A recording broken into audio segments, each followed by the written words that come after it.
Meanwhile, Baringo County recorded few numbers of pupils who reported back to school after 17 of its schools were submerged by the swelling waters of Lake Baringo 3 months ago. The government is yet to disburse a penny for the construction of the submerged schools, forcing parents and well-wishers to go out of their way to offer the few students a softer landing. Ibrahim Karanja was in Baringo to assess the situation and compiled the following report. What is social distance when schools, in a desperate attempt to offer learning, are having pupils on different levels sharing classrooms?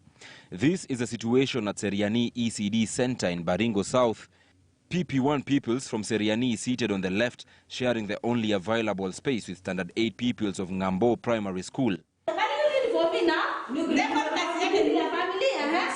This is after Ngambo primary students were displaced by waters from the swelling Lake Baringo, submerging the school in its entirety. We relocated at a place whereby we have only one classroom, and the ECD class is using it together with the class 8, the few class 8 that I've reported. When one teacher is teaching, one teacher is teaching and the other one is teaching, it is really very much impossible because of the noise. Pupils from Ngambo's other classes studying in few tents pitched outside, while the unlucky ones chose the trees as their only shelter from the scorching sun.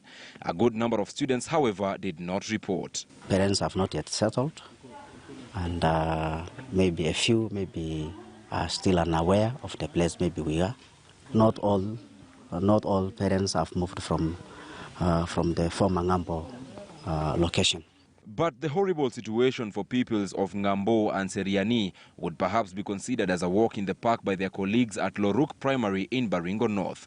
The swelling waters have swallowed a dormitory amongst other structures at the institution, and as if that was not enough, what was once a 500-meter-long access road from the school to the homes of students is now a lake, forcing pupils to either walk round the waters for 5 kilometers or take the deadly leap and use boats across the stretch to school, an expensive ride through crocodile and hippo-infested waters. Tunatarajia watoto 318, lakini kwa sasa watoto ambao wamefika shuleni ni watoto 32.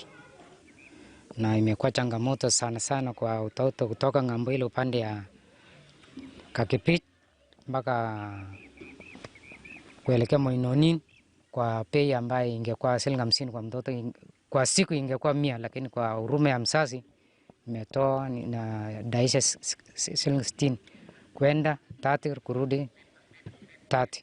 So hiyo imekuwa changamoto sana kwa wanafunzi wetu. Hopes that the government would keep its promise and facilitate the construction of semi-permanent structures sinking in the swelling waters. The same promise was made by Education PS Belio Kipsang to Lake Baringo Secondary School. The hasty construction of this classroom, funded by well-wishers, and pitching of these tents, serving as the only indicator that despite the challenge, pupils will have a safe place once they resume learning Tuesday. Na wakatuahidi hata shilingi milioni 2 ya kulainisha mambo, kujenga semi-permanent structures. A total of 17 schools were submerged by waters of the swelling lakes 3 months ago, and with them sank the hopes of thousands of students yearning to learn. The government is yet to do anything, dimming even the only light of the students and pupils of Baringo. Ibrahim Karanja, KTN News.